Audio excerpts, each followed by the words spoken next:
Hello friends, मैं ज्योति हूँ और आप सभी का मेरे इस यूट्यूब चैनल एग्ज़ाम हियर में स्वागत करती हूँ।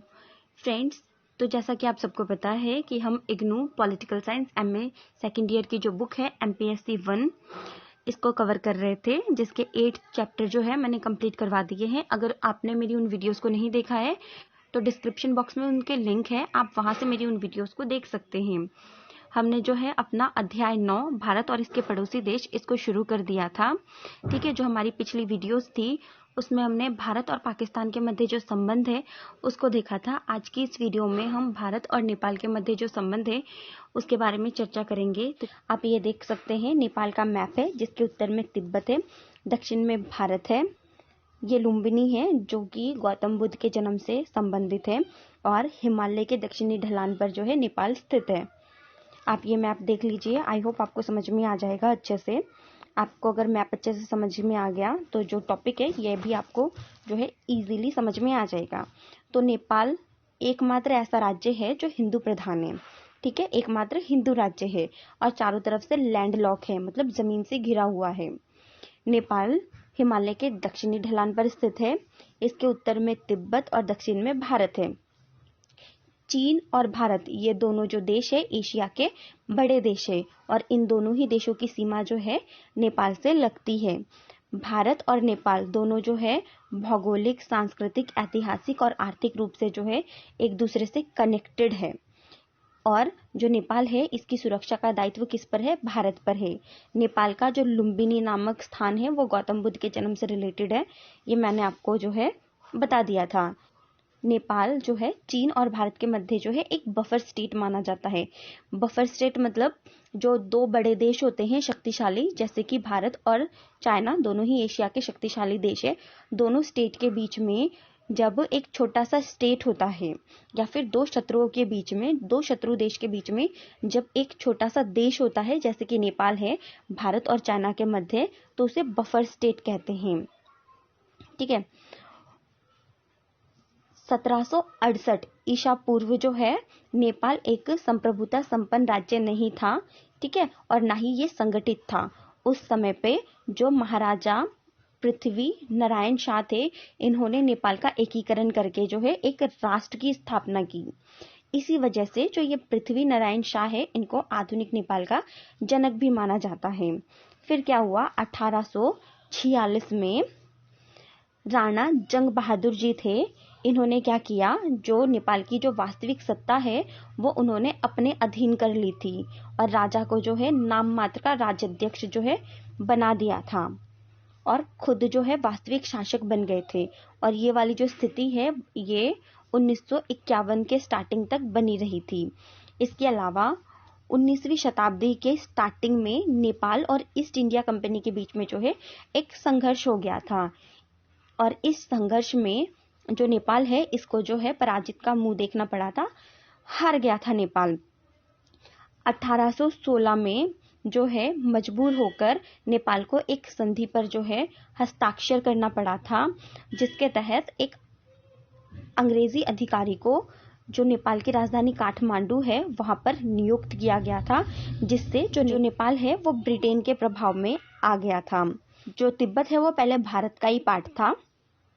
ठीक है, बाद में ये चाइना का पार्ट बना। तो जो तिब्बत है इस पार्ट का यूज जो अंग्रेजी थे वो किस रूप में करते थे, इस पार्ट का यूज रूस और भारत के मध्य एक प्रतिरोधक राज्य के रूप में करते थे। पर भारत की जब आज़ादी हुई उसके बाद जो सारी सिचुएशन है उसमें जो है चेंज आ गया। अब हम भारत और नेपाल के मध्य शांति और मैत्री की जो संधि हुई थी 1950 में, treaty of peace and friendship, इसको देखेंगे। भारत जो है नेपाल के साथ जो है संप्रभुता, संपन्न, समानता और एक अच्छे पड़ोसी संबंधों के आधार पर जो है नेपाल के साथ अच्छा संबंध स्थापित करना चाहता था। लगभग 9 महीने तक इस सिलसिले में जो है कूटनीतिक गतिविधियां चलती रही, आपस में जो है बातचीत, वार्ताएं चलती रही और उसके बाद इन सारी जो वार्ताएं हुई थी, इन वार्ताओं के परिणाम स्वरूप 31 जुलाई 1950 को भारत और नेपाल के बीच में जो है शांति और मित्रता की संधि हुई थी और इस संधि में यह प्रावधान किया गया था कि दोनों में से कोई देश एक दूसरे पर किसी विदेशी आक्रमण, मतलब दोनों देशों में से अगर किसी भी एक देश पर कोई विदेशी आक्रमण होता है या उसकी सुरक्षा के लिए संकट उत्पन्न होता है तो दोनों में से कोई भी देश जो है इसको बर्दाश्त नहीं करेगा। भारत और नेपाल ने वचन दिया कि किसी तीसरे देश की ओर से उत्पन्न या संभावित संकट या किसी धमकी का प्रभावी सामना करने और सुरक्षा सुनिश्चित करने के लिए पारस्परिक परामर्श करेंगे। दोनों देशों ने आपस में डिसाइड किया कि अगर कोई तीसरा देश इन दोनों में से किसी भी एक देश के साथ युद्ध करता है या जो है युद्ध करने की धमकी देता है तो ऐसे में भारत और नेपाल दोनों देश मिलकर जो है इसका सॉल्यूशन आपसी विचार विमर्श के साथ एक दूसरे का परामर्श लेकर करेंगे।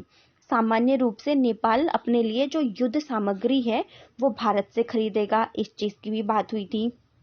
इसके अलावा इस संधि में प्रावधान किया गया कि किसी अन्य देश से शस्त्रास्त्र खरीदने से पहले, मतलब अगर नेपाल को किसी तीसरे देश से कोई शस्त्र वगैरह खरीदना है तो उससे पहले जो नेपाल है वो भारत से परामर्श करेगा।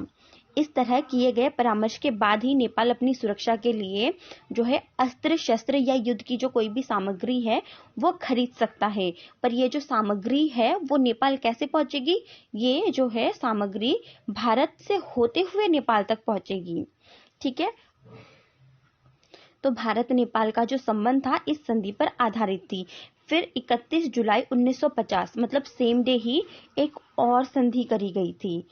इसे जो है व्यापार और वाणिज्य संधि कहा जाता है, treaty of trade and commerce. इस संधि से भारत और नेपाल के मध्य जो संबंध है वो और मधुर हो गए थे। नेपाल की अर्थव्यवस्था के लिए जिन किसी भी वस्तु की जरूरत होती थी उसे नेपाल के लिए जो है उपलब्ध कराने का जो है भारत जो है भरपूर प्रयास करेगा, ऐसा भारत ने जो है नेपाल को वचन दिया था। और ये भी तय हुआ कि इन वस्तुओं को नेपाल तक पहुंचाने के लिए यातायात के उपाय और मार्गों को भी उचित दरों पर जो है भारत सुनिश्चित कराएगा। इस संधि के अनुसार अभी जो जो चीजें मैंने आपको बताई है, ठीक है, ये जो सारी सुविधाएं हैं ये सारी सुविधाएं जो है एक दूसरे को देनी थी। मतलब ये जो सारी सुविधाएं हैं ये सुविधाएं दोनों देश एक दूसरे को देंगे। पर जो भारत है वो नेपाल की अर्थव्यवस्था को सुधारना चाहता था, इसीलिए भारत जो है नेपाल को सभी प्रकार की जो सुविधाएं हैं वो देना चाहता था।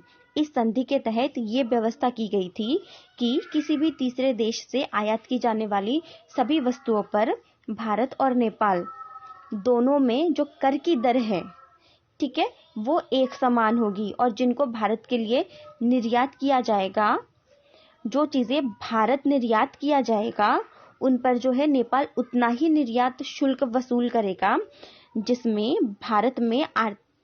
भारत में बिक्री के समय इन वस्तुओं का मूल्य भारत में जो वस्तुओं का उत्पादन होता है उनसे कम ना हो, ठीक है, उनके बराबरी हो।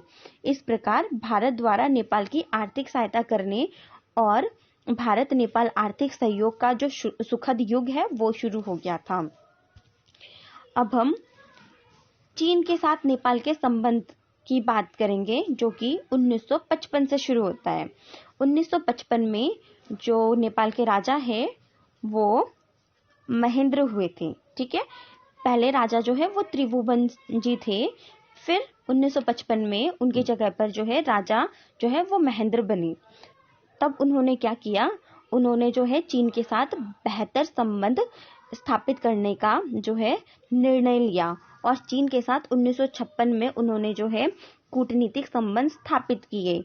इसी समय चीन ने काठमांडू और कोदारी राजमार्ग का निर्माण किया। जब चीन ने इस सड़क का निर्माण किया तो इससे क्या हो गया, इससे जो है भारत की सुरक्षा संकट में पड़ गई। चाहे काठमांडू कोदारी सड़क का उपयोग चीन ने भारत के विरोध में जो है आक्रामक कार्यों के लिए नहीं किया हो, पर फिर भी ये सड़क सुविधा भारत की जो सुरक्षा है उसके लिए संकट बन गई थी। विशेषकर इसलिए कि जो भारत है और जो चीन है इन दोनों के बीच में जो संबंध है वो सामान्य नहीं थे। इसके अलावा नेपाल की चीन के साथ जो है मित्रता बढ़ रही थी।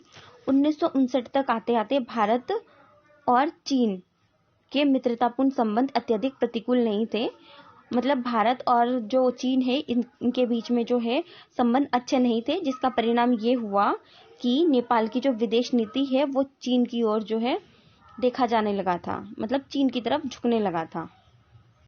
1971 में काठमांडू में भारत और नेपाल के मध्य जो है एक नई परिवहन संधि हुई थी।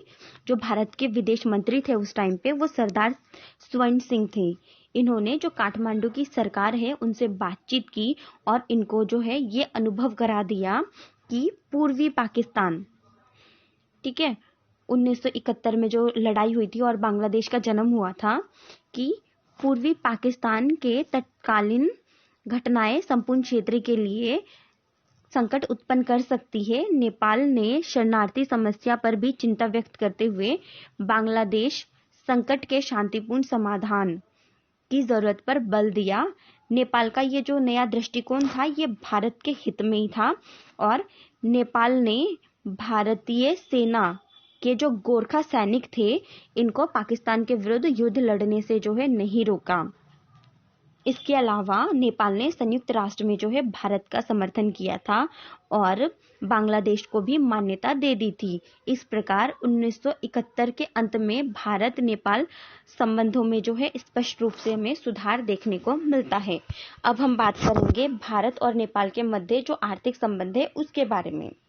भारत की आज़ादी के बाद से ही भारत ने जो है नेपाल की आर्थिक विकास में जो है पूरी तरीके से जो है हेल्प की है। इसके अलावा नेपाल के सैनिकों को भी भारत द्वारा जो है प्रशिक्षण दिया गया। नेपाल की अधिकांश जो आधारिक संरचना है इसका निर्माण जो है भारत के सहयोग से किया गया। भारत में नेपाल के साथ महाकाली परियोजना के समझौते पर भी हस्ताक्षर हुए थे, जिसके अंतर्गत क्या है, जिसके अंतर्गत भारत में महाकाली नदी पर बांध बनाकर बिजली उत्पादन के लिए पैसों का जो है इन्वेस्टमेंट किया गया था। नवंबर 2011 में भारतीय विदेश मंत्री ने जो है नेपाल की यात्रा की और इस यात्रा के दौरान दोनों देशों के मध्य जो दोहरा करारोपण है इसको समाप्त करने का जो है समझौता भी हुआ था। 1980 के दशक में नेपाल में जो है संवैधानिक राजतंत्र की स्थापना हुई थी और यहाँ पर जो है इंग्लैंड की तरह ही प्रजातंत्र की जो है प्रजातांत्रिक शासन की शुरुआत हुई। नेपाल के साथ भारत का जो संबंध है वो विशेष है और यहाँ की आबादी जो है लगभग 1 करोड़ के आसपास है, पर जो नेपाल है इसे चीन से भय है और भारत जो है इसको सुरक्षा प्रदान करता है। नेपाल में पाकिस्तानी आतंकवादी या चीनी आतंकवाद ना फैले इसके लिए भारत जो है सदैव चिंतित रहता है। भारत जो है नेपाल को हर वर्ष लगभग 60 करोड़ रुपए के आसपास की जो है मदद करता है। भारत और नेपाल के बीच खुले रूप में आयात निर्यात होता है। नेपाल का मुख्य व्यापार जो है वो भारत के साथ ही होता है। तो आज का ये वीडियो यहीं पर समाप्त होता है। आई होप आपको समझ में आ गया होगा। क्वेरी है कमेंट बॉक्स में कमेंट करके पूछ सकते हैं, मैं आपको वहाँ पर रिप्लाई कर दूंगी। आपने मेरी वीडियो यहाँ तक देखी उसके लिए आपका बहुत बहुत धन्यवाद। Thank you.